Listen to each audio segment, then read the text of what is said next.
timing chain this and then Peugeot.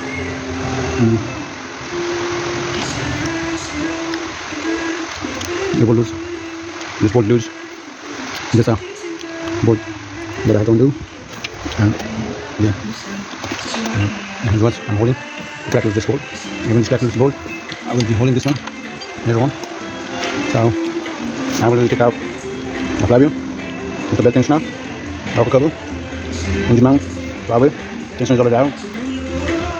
And here on the flywheel it looks like this. I have already used this bolt already, and I have inserted the alignment, tension alignment.